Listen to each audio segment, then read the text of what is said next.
Hola a todos, ¿qué tal? Bienvenidos. Hoy quiero hablar sobre un tema bastante polémico de las últimas semanas o quizás el último mes, el tema de la vitamina D. La deficiencia de vitamina D como un posible factor de riesgo para el desarrollo de COVID severo y el papel que podrían tener los suplementos para mitigar ese factor de riesgo.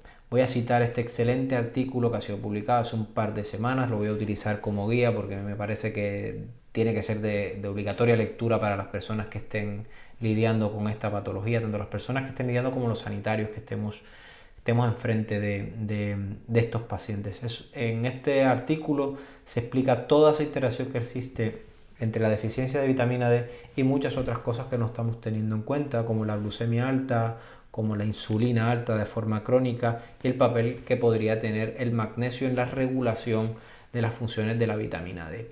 Y cómo no entender toda esa cascada o todas esas interacciones que tienen estas moléculas dentro de nuestro cuerpo, pues lleva a los pacientes a que estén en un estado protrombótico, un estado inflamatorio crónico, que es el caldo de cultivo para que el COVID entre y haga de las suyas en nuestro cuerpo.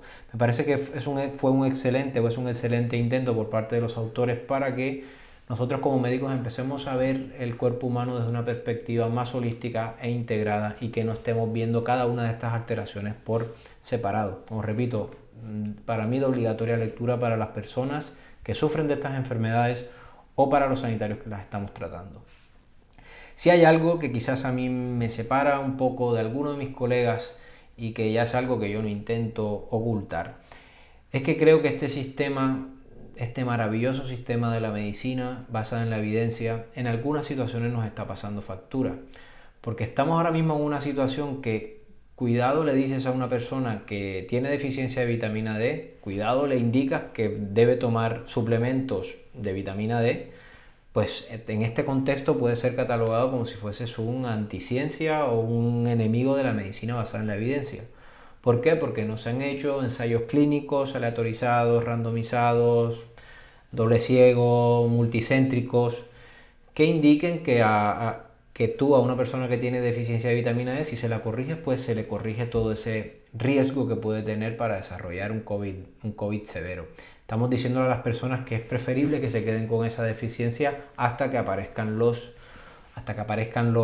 ensayos clínicos aleatorizados. Los que me conocen saben que yo soy una persona que soy un enemigo público número uno de la administración de medicamentos que no tengan ninguna base científica o que no tengan, por lo menos cuando se administran sin saber el por qué, ¿no? Que se administran sin ningún sentido. Pero es que en este caso de la vitamina D existe mucha evidencia antes de la pandemia que se podía administrar de forma segura y que en realidad sí mitigaba el efecto de las infecciones respiratorias, que las disminuía drásticamente cuando se administraba por un periodo largo de tiempo y cuando se alcanzaban niveles adecuados de vitamina D en sangre. Por eso yo creo que en este caso se debería hacer una excepción y no estamos en una situación actualmente para estar identificando el por qué las personas tienen déficit de vitamina D. La deficiencia se produce, es multifactorial por muchos factores, pero cuando estás en medio de toda esta catástrofe no te puedes parar a pensar el por qué, y creo que todas las personas deberían llevarlo, pero bueno, esto lo hablaré más adelante y es lo que pienso hablar de algunos estudios. También el problema de la medicina basada en la evidencia es que cuidado también le recomiendas a una persona que esté obesa que baje de peso. Eso de momento tampoco ha sido demostrado por la ciencia, que tú al corregir el peso pues corrijas el riesgo de la persona. Cuidado le dices a una persona que tiene hipertensión o que tiene diabetes, cuidado le ofreces estrategias para que estas personas puedan disminuir, puedan mantener un poco estabilizada su tensión arterial o su glicemia. Cuidado le ofreces medidas para que estas personas empiecen a quitarse toda esa cantidad de medicamentos de encima. Estamos diciéndole a las personas que preferimos mantenerlos con estas enfermedades. Quédate hipertenso, quédate diabético, quédate obeso y quédate con deficiencia de vitamina D, porque a saber qué pasa si modificas todas estas cosas en medio de la pandemia.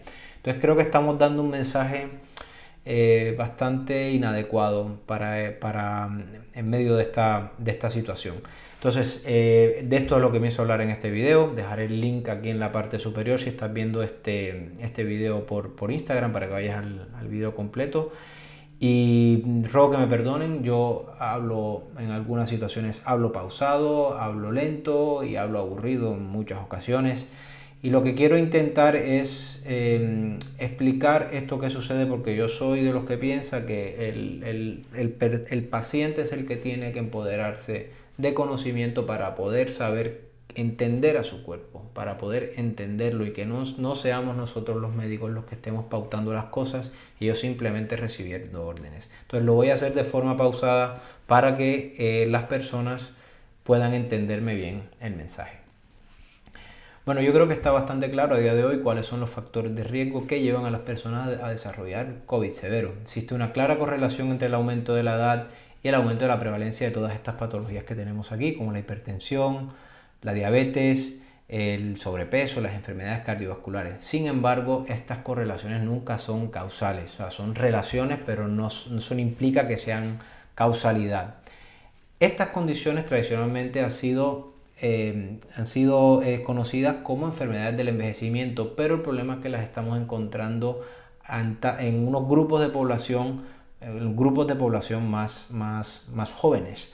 Entonces, el denominador común a todas estas presentaciones es lo que conocemos como la hiperinsulinemia o la resistencia a la insulina. Este mecanismo de la hiperinsulinemia, que lo explicaré ahora brevemente, sí proporciona un mecanismo plausible para que podamos entender por qué las personas jóvenes están presentando todas estas patologías a edades más tempranas. ¿Qué es la insulina? Y esto es fundamental entenderlo, no me cansaré de explicarlo, ya he hecho varios videos al respecto, pero lo diré en un minuto para que me puedas entender. Esta es la hormona maestra de nuestro organismo, quizás la hormona más importante que tiene nuestro cuerpo, la hormona que regula los niveles de azúcar en sangre. Tiene muchas otras funciones, pero esta es quizás la más trascendental. Y el problema que estamos teniendo es que al nosotros solamente mirar la glucosa como el principal factor de riesgo para desarrollar diabetes, es lo que medimos en la sangre y decimos esta persona tiene diabetes o no, cuando se pasa de un límite o no. Entonces estamos viendo progresivamente cómo va subiendo esa glucosa, pero sin tener en cuenta que esta hormona, que es la que le toca la puerta a tus células para que abra sus compuertas y la glucosa pueda ser utilizada para producir energía, esta hormona que se llama la insulina permanece elevada durante todo el transcurso en el que la glucosa se empieza a elevar en sangre. Y esta hormona hace acciones en otras partes de tu cuerpo, efectos devastadores que no estamos midiendo, y es lo que genera en realidad el caldo de cultivo inflamatorio y protrombótico para que el COVID haga de las suyas. De eso es de lo que quiero hablar. Entonces voy a intentar, esta gráfica es del mismo estudio, pero no se vuelvan locos con ella, que en realidad que este artículo lo habla muy bien, y voy a intentar resumirlo para que las personas que no sean médicos o que no sean sanitarios me puedan entender. Entonces, ¿qué pasa con el azúcar alto en sangre? ¿Por qué las personas que son diabéticas tienen mayor riesgo de enfermarse gravemente cuando contraen el COVID? Y lo que hace el tener el azúcar alto es que promueve un estado inflamatorio. ¿Por qué? Porque libera a la sangre unas sustancias que conocemos como la interleuquina 6 y estimula la coagulación sanguínea a través del aumento de los factores de la coagulación. Y por el contrario, si tienes el azúcar alto y también tienes la insulina elevada en sangre, que es una cuestión que casi siempre sucede junta, esta insulina alta en sangre lo que hace es perturbar unos mecanismos que se conocen como la fibrinólisis, que es el estado natural de tu cuerpo cuando encuentra un coágulo, lo que hace es disolverlo o degradarlo. El proceso de formación de coágulos y de disolución de los coágulos es algo que está pasando constantemente las 24 horas en nuestro cuerpo, pero cuando tienes factores que te aumentan la coagulación sanguínea y cuando tienes otro factor que te disminuye la lisis de ese coágulo, pues generas un estado apotrombótico, y esto es lo que hace precisamente que las personas con hiperglicemia y con hiperinsulinemia pues tengan ese estado inflamatorio y protrombótico. ¿Qué hace el azúcar? Cuando tienes el azúcar alto en sangre, ¿qué le pasa a tu oxigenación?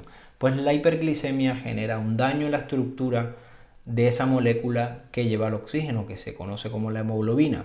Entonces genera un daño por glicación, genera cambios en la estructura de la molécula de hemoglobina, que hace precisamente que el oxígeno no sea tan afín para unirse, que el oxígeno que tú respiras no se una con tanta afinidad hacia la molécula de hemoglobina. Estos cambios los podemos medir por un estudio que se conoce como la hemoglobina glicosilada. Los pacientes que son diabéticos están bastante familiarizados con él, y varios estudios han demostrado que precisamente tener esa hemoglobina glicosilada, o sea, esa hemoglobina dañada por tener el azúcar alto en sangre, alta, pues genera que de forma secundaria la saturación de tu oxígeno se disminuya, al menos en esta enfermedad. Entonces, ¿qué quiere decir? Que tener el azúcar alto en sangre de forma crónica disminuye tu capacidad para transportar oxígeno a los tejidos, por lo menos en esta patología. Y ahora, a grosso modo, si la hiperglucemia genera daños en la estructura de la hemoglobina, tu cuerpo interpreta de que esa hemoglobina está dañada, y lo que hace es coger esa hemoglobina y degradarla y sintetizar hemoglobina nueva. Entonces, esa hemoglobina que necesita ser desechada o degradada, catabolizada, como lo quieras llamar, genera unos subproductos que son el hierro ferroso, la biliverdina y el monóxido de carbono, que esto secundariamente genera otras moléculas que es para que me entiendan. La ferritina y las bilirrubinas, que todos sabemos que estos dos son marcadores que indican la gravedad del COVID. Cuando tienes un COVID bastante severo, estos dos parámetros generalmente están elevados como consecuencia de este estado inflamatorio.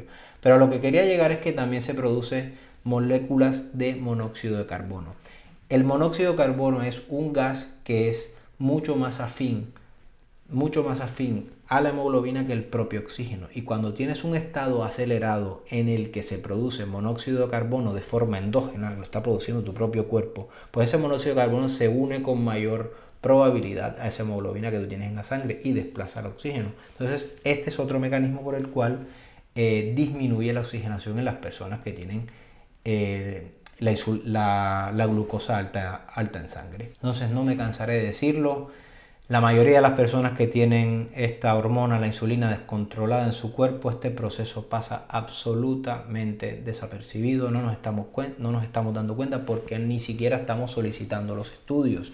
Le estamos diciendo a muchas personas, cuando vemos la analítica, que tienen el azúcar normal, y por eso les decimos que ellas están normales. Pero tú puedes tener esta hormona devastándote por dentro con niveles elevados crónicamente altos, que continúa haciendo efectos en otras partes de tu cuerpo, y es lo que genera todos estos problemas que les estoy comentando. Y esto también explicaría por qué muchas personas que tú crees que son normales, que no tienen nada, pues también estén en un estado crítico, o sea, estén en un estado de riesgo para desarrollar una enfermedad severa por COVID.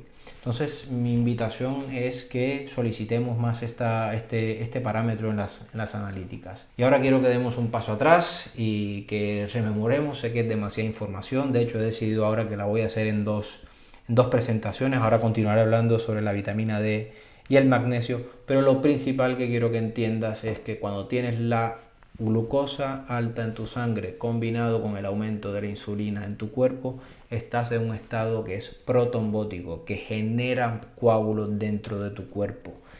También tener todo esto alto genera un estado inflamatorio. O sea, estás en un estado de inflamación crónica de baja intensidad, y también esto promueve que tu hemoglobina no funcione de forma correcta y que el oxígeno no se adhiera correctamente a tu hemoglobina para que pueda ser distribuido por los tejidos. Estos son los 3 puntos más importantes que quiero que te lleves el mensaje para la casa. Y ahora, si quieres seguir viendo el otro video, que es con respecto a la vitamina D y el magnesio, tómate tu tiempo, o si hasta aquí ya te ha servido, pues eso, nos vemos en la próxima.